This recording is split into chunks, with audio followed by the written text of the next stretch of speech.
We've all been broken, we've been there. Hearts can mend just like the sky. After storms, the sun will rise. We light the way, we lift the dark with every step. We leave a mark, you're not alone, no, not today. It's Mental Health Week, let's light the way.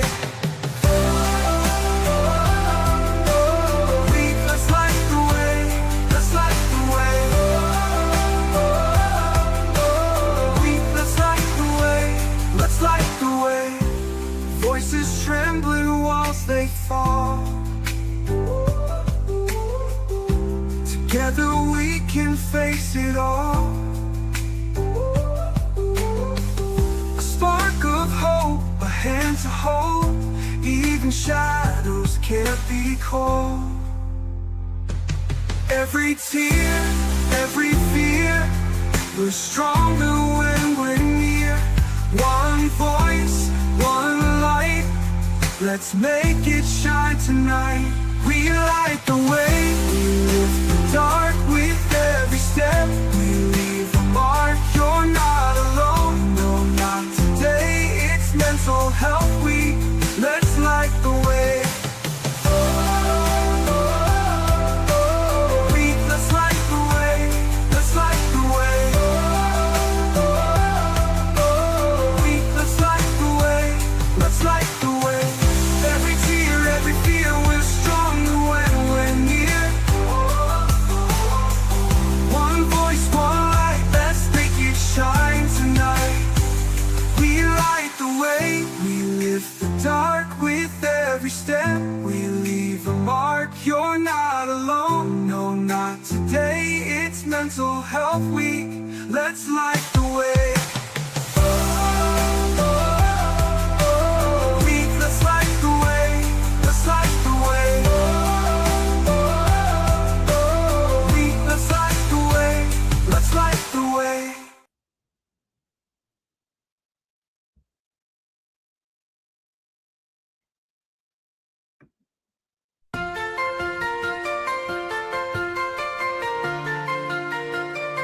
Every breath take a stand. We're together hand in hand. Hope and healing start today. When we care in every way. You're not alone, we're here to stay. It's Mental Health Week, let's light the way.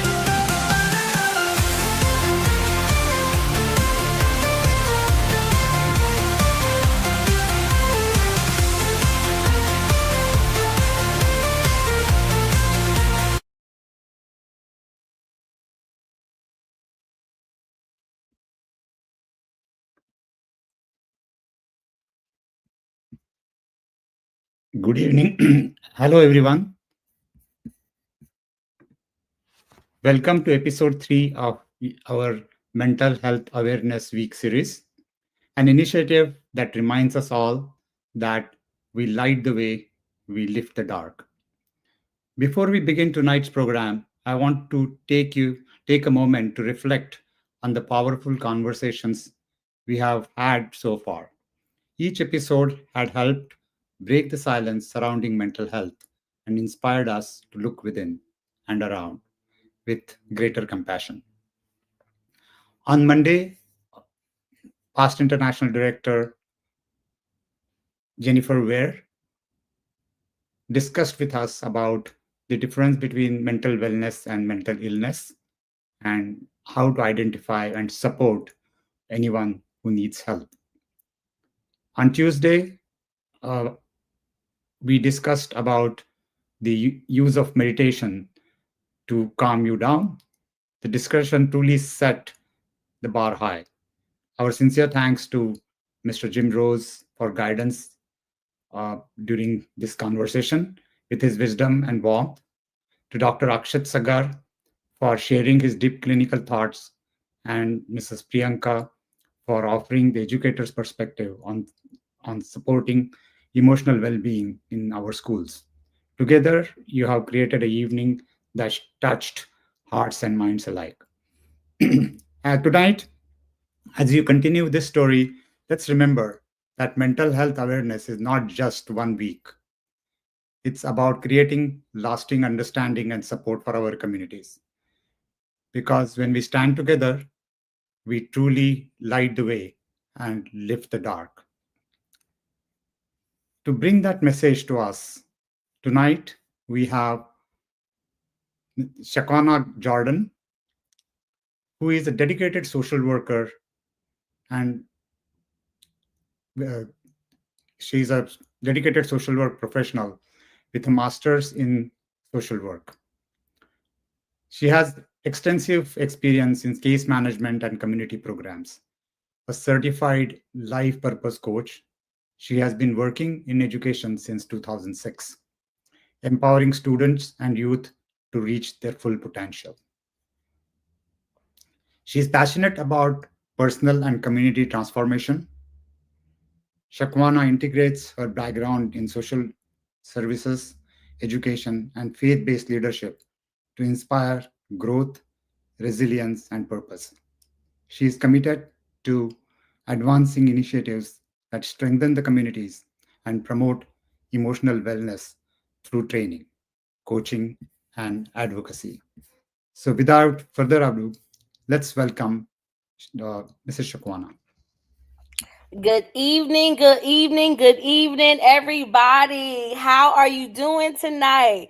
My name is Shaquana Jordan, and I am a school social worker, a life coach, and I like to call myself the Melanin Mary Poppins. I'm the spoonful of sugar that you need in your life, okay? Some people even call me the joy factor because I bring joy in every room that I go into. So I'm so excited to have this conversation with you tonight talking about mental health when it comes to teens. Now, just a quick reminder of what mental health is. Mental health is basically how we think, feel, or handle life's ups and downs. Everyone has mental health. So just like when we go to the doctor, if we're not feeling good or if something's wrong with your teeth, you go to a dentist. Sometimes we need to talk to someone about what's going on in our mind when we're struggling with our mental health. So tonight we're going to talk about how we can support our teens and young people when it comes to mental health. Okay. So please don't be afraid to drop some questions inside the chat, but I'm going to go ahead and go for it. So we know teens, they deal with a lot of different pressure today. They have to deal with school, social media, friendships, peer pressure. Growing up as a teen can become overwhelming. Now, if you think about when you were a teen, think about some of the things that you had to deal with. Now, we were lucky. We didn't have that much social media back in the day, and everything wasn't recorded. But today, with the internet, and the internet is not a bad thing, but we have to be careful about what we allow our children to do on the internet and the things that they put on the internet, because once you put something on the internet, it never goes away. So these are some of the things that our teens have to deal with today. So we want to first talk about what is the first step when talking to your teen. Now, it sounds simple, but sometimes that could be the hardest part. So when you're talking to your teen, you want to try asking open-ended questions like, how was your school day? Or what might have felt challenging today? And then this is the hard part for us adults. We have to sit and listen, because sometimes when our teens begin to tell us stuff, we just want to fix the problem immediately. But we have to wait and listen to what they say and validate their feelings. That's another really important thing. A lot of teens, they feel like that we're not listening, we don't understand them. So it is extremely important that we validate their feelings. And you have to say, you know what? I can see where you're coming from. Okay, I understand what you're saying.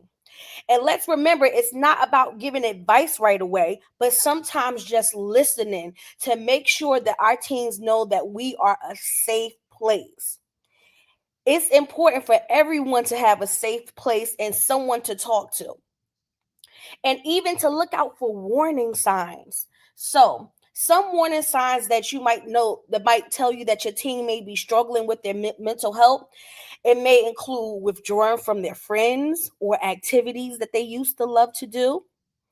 It could be change in their sleep habits or appetite, Or if they're having mood swings, now that one is kind of, teens are just going to have mood swings. But if it's more than usual, that might be a sign that they might be struggling with their mental health. It could be a drop in grades or in their motivation, and even just with the talk, if they're just talking about hope, just being hopeless, and or even talking about self-harm. And another thing, watching what our teens post on social media. Sometimes our teens post things that is a cry out for help and we miss it. So that's another important thing too. So if you see any of these signs, we want to make sure that we check in with them. And I'm not saying to go into a panic. Just check in with them, because sometimes just asking a question will make a world of a difference, because sometimes teens just need to know how to cope with their emotions. Even as adults, need to learn how to cope with our emotions. So speaking of coping with emotions, there are some different strategies that we can use to cope with our emotions, and to even teach our teens. So let's say if your teen comes home and they're having a bad day, some of the things that you can tell them, they can write down their thoughts, journal. Anybody ever journal? I remember growing up, I used to love journaling. Write down all their emotions, what they're feeling. Something I love to do, if I'm feeling bad about something, I like to write what that thing is and then crumple up that paper and throw it away, because I'm getting rid of those bad feelings. Breathing exercises. Sometimes taking a deep breath. A lot of times we're moving so fast paced with everything that's going on in life, and sometimes we forget to breathe. So encouraging your teens when they're going through to stop, take a break, and just breathe in and breathe out. Breathe in and breathe out. Breathe in and breathe out. I feel better just doing that myself. That helped me be calm. Listen to music that uplifts you. Now, some songs might put you in a worse mood, but listening to uplifting music, that's what I do. When I'm not feeling the greatest, I put on some uplifting music and it helps calm me down. Another thing that a teen can use for coping is going for a walk. Get up, get out the house, get off the video game, get off the phone, go for a walk. Go for a walk. Do kids still ride their bikes? Ride your bike outside, move your body, dance a little bit to release whatever it is you're going through. And then also talk to a trusted person. So one of the things I do as a school social worker is I make sure that the kids that I meet with, that they identify 3 trusted adults. And the reason why I picked the number 3 is because what happens if the person that they chose as a trusted adult to talk to is not in that day? They have 2 other people they can go to. So not even just for school, you can encourage your teens at home within your community. Who are 3 people that you trust and you know that you can talk to about anything? And next thing is that, and sometimes reading a book. It could be reading a book, a comic book, listening to a podcast series, something that's uplifting and encouraging. Also, another coping skill can be taking a bath. And I know that sounds like, yes, we should be bathing every day. Yes, let's encourage our teens to bathe every day. But just relaxing and taking a bubble bath, that is also something that can be used as a coping mechanism. So there are many things that we can do to help regulate our bodies. So we want to make sure that our teens know that there are so many things that they can do to regulate their bodies. And also making sure they get enough sleep at night. Sometimes their minds are racing because they haven't gotten enough sleep at night. So we want to make sure that our teens are getting enough sleep at night too. So we have our coping strategies. We talked about having those tough conversations. Oh, and let me add this. Parents, once you open the door to have the conversation with your child, your youth, your teen, your young adult, be ready to not be judgmental. Because we say that we want our kids to trust us, but sometimes we become judgmental. So sometimes they may say things that we might not like, we might not agree with, we may not understand. But if we want to remain that trusted adult, we have to just listen and give them it when they're ready. Give them advice and not chastise them. Because if your teen comes to you and tells you something and you just chastise them, they're going to feel like that they can't trust you. I know I can't talk to mom or dad or auntie or uncle or grandma or grandpa about this because I'm just going to get in trouble. And I understand that some things need consequences, but we have to create a safe space so that our teens are ready and willing to talk to us. Do we have any questions yet? Oh my, I didn't see this. My kids do ride a bike. I love that. Listen, I come from the era where we went outside, we played jump rope, we played hide and go seek, we rode our bikes, we did skating. Today, a lot of kids don't go outside today. So we want to encourage the kids to do physical activities because that's also a coping mechanism. If you're doing something that you enjoy, it makes you feel good about yourself. Oh, let me not forget. Please, parents, guardians, teachers, whoever is watching this, affirm your children. Affirm your nieces, affirm your nephew, affirm the children in your life. When I say affirm them, make sure that they know that they are smart, that they are capable, that they can do anything that they put their mind to, that they are beautiful, they are handsome. Affirm them. Because if we don't affirm them, they're going to look for it in other places. So it's important that we encourage our kids and let them know how special that they are, how important they are to us, how loved they are, and then also how proud you are of them.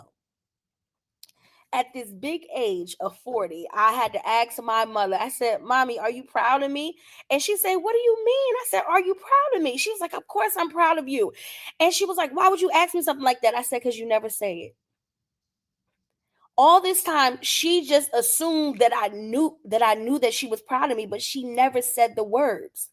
And saying the words make a world of a difference. Let's speak life over our kids. Let's empower our youth. Let's make sure that they know that they are loved. Let's create a space where they feel safe and that they can talk to us about any and everything. And let's teach them those coping strategies that we talked about tonight. Okay? And then I do want to share with you some resources.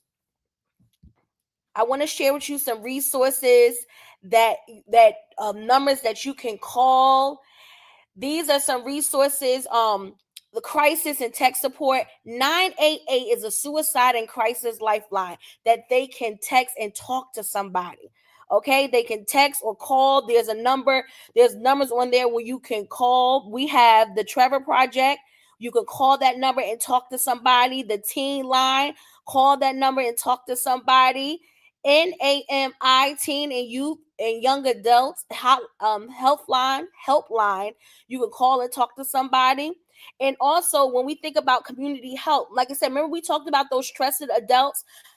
Remind those teens at school, you have school counselors, social workers, teachers you can talk to. It might be if you go to church, faith-based and community leaders that you can talk to. And you can also call 211 as a local hotline to talk to somebody. So I wanted to share some of these resources because sometimes as adults, we don't have the answers. But here is a list of resources that you can reach out to get all the help that you need. I enjoyed my time with you guys. This was fun for me. And I hope that if you don't remember anything else that I said, remember that I said affirm your children and make sure that they know that you believe in them. Thank you so much.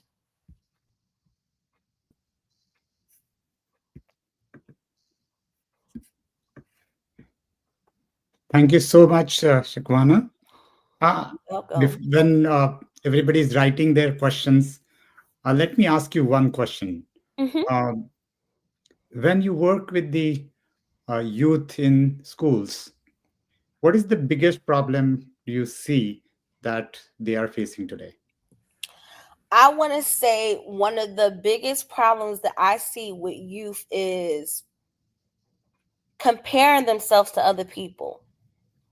So kind of feeling like they're not enough because they're and when let me change that, not compare, kind of comparing themselves to what they see on social media. And sometimes I have to remind the kids that a lot of times what people post on social media is not real. So sometimes our children, even adults, we go on social media and we think that everything is not real. People put on a front on social media. And so I Absolutely. encourage the kids to let them know, no, you live your life. Don't try to be like what you see on social media because it's not real. Good, good.